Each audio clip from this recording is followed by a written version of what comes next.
ಉದ್ಯೋಗ ಬಂಧು ಯೂಟ್ಯೂಬ್ ಚಾನಲ್ಗೆ ಸ್ವಾಗತ. ಯಾರೆಲ್ಲ ನನ್ನ ಚಾನಲ್ಗೆ ಸಬ್ಸ್ಕ್ರೈಬ್ ಆಗಿಲ್ಲ ದಯವಿಟ್ಟು ಸಬ್ಸ್ಕ್ರೈಬ್ ಆಗಿ. ಆದಾಯ ತೆರಿಗೆ ಇಲಾಖೆಯು ಪಾನ್ ಆಧಾರ್ ಕಾರ್ಡ್ ಜೋಡಣೆ ಮಾಡದಿರುವವರಿಗೆ ಎಚ್ಚರಿಕೆಯನ್ನು ನೀಡಿ ಕೊನೆಯ ಗಡುವನ್ನು ನೀಡಲಾಗಿದೆ. ಯಾರೆಲ್ಲ ಬ್ಯಾಂಕುಗಳಲ್ಲಿ ಟ್ಯಾಕ್ಸ್ನ ಪೇಮೆಂಟ್ ಮಾಡ್ತಾ ಇದ್ದೀರಾ ಹಾಗೂ ಫಿಕ್ಸ್ಡ್ ಡಿಪಾಸಿಟ್, ಮ್ಯೂಚುವಲ್ ಫಂಡ್ ಈ ರೀತಿಯಾಗಿ ಡಿಪಾಸಿಟ್ ಮಾಡಿದ್ದೀರಾ, ಅವರಿಗೆಲ್ಲ ಪಾನ್ ಆಧಾರ್ ಕಾರ್ಡ್ ಲಿಂಕ್ ಮಾಡದಿದ್ದರೆ 2 ಪಟ್ಟು ಟ್ಯಾಕ್ಸನ್ನು ಹಾಕಲಾಗುವುದು, ತೆರಿಗೆಯನ್ನು ಹಾಕಲಾಗುವುದು ಅಂತ ಆದೇಶವನ್ನು ನೀಡಿದೆ. ಕೊನೆಯ ದಿನಾಂಕವನ್ನು ಕೂಡ ನೀಡಲಾಗಿದೆ. ನಿಗದಿತ ಗಡುವಿನೊಳಗೆ ಜೋಡಣೆ ಪ್ರಕ್ರಿಯೆ ಪೂರ್ಣಗೊಳಿಸಿದರೆ ತೆರಿಗೆ ಕಡಿತಗೊಳಿಸುವುದಿಲ್ಲ, ಇಲ್ಲಾಂದರೆ 2 ಪಟ್ಟು ತೆರಿಗೆಯನ್ನು ಹಾಕಲಾಗುವುದು ಅಂತ ತಿಳಿಸಿಕೊಡಲಾಗಿದೆ. ಕೊನೆಯ ದಿನಾಂಕ ಬಂದು ಇದೇ 31 ಮೇ ಆಗಿದೆ. ಅಷ್ಟರೊಳಗೆ ಪಾನ್ ಆಧಾರ್ ಕಾರ್ಡ್ ಯಾರೆಲ್ಲ ಜೋಡಣೆ ಮಾಡಿಲ್ವೋ ದಯವಿಟ್ಟು ಜೋಡಣೆ ಮಾಡ್ಕೊಳ್ಳಿ, ಇಲ್ಲಾಂದರೆ TDS ಕಟ್ಟಾಗುತ್ತೆ ಮತ್ತು 2 ಪಟ್ಟು ತೆರಿಗೆಯನ್ನು ಹಾಕಲಾಗುತ್ತೆ.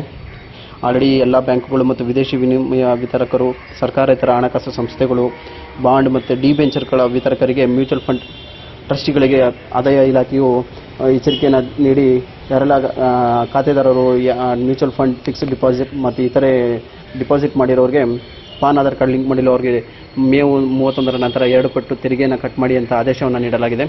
ಅದಕ್ಕೆ ಹಿಂದೆ ಯಾರೆಲ್ಲ ಪಾನ್ ಕಾರ್ಡ್ ಆಧಾರ್ ಕಾರ್ಡ್ ಜೋಡಣೆ ಮಾಡಿಲ್ವೋ ದಯವಿಟ್ಟು ಜೋಡಣೆ ಮಾಡ್ಕೊಳ್ಳಿ. ದಂಡ ಸಹಿತ ಪೇಮೆಂಟ್ ಮಾಡಬೇಕಾಗುತ್ತೆ. 1000 ರೂಪಾಯಿ ದಂಡ ಇರುತ್ತೆ. 3 ದಿನದೊಳಗೆ ಜೋಡಣೆ ಆಗುತ್ತೆ. ಹಿಂದೆ ಪಾನ್ ಆಧಾರ್ ಕಾರ್ಡ್ ಜೋಡಣೆ ಮಾಡ್ತಿದ್ದವರು ಹತ್ತಿರದ ಸೈಬರ್ ಆಗಲಿ ನಿಮ್ಮ ಮೊಬೈಲಲ್ಲಿ ಕೂಡ ಮಾಡ್ಕೊಬೋದು. ಇನ್ಕಮ್ ಟ್ಯಾಕ್ಸ್ ವೆಬ್ಸೈಟ್ಗೆ ಹೋದರೆ ಪಾನ್ ಆಧಾರ್ ಕಾರ್ಡ್ ಲಿಂಕ್ ಜೋಡಣೆ ಅಂತ ಬರುತ್ತೆ. ಅದರಲ್ಲಿ ನಿಮ್ಮ ಆಧಾರ್ ಕಾರ್ಡ್ ಮತ್ತು ಪಾನ್ ಕಾರ್ಡ್ ಜೋಡಣೆ ಮಾಡಿ OTP ಬರುತ್ತೆ. OTP ಬಂದ ನಂತರ ನಿಮ್ಮ ಹೆಸರು ಕೂಡ ತೋರಿಸುತ್ತೆ.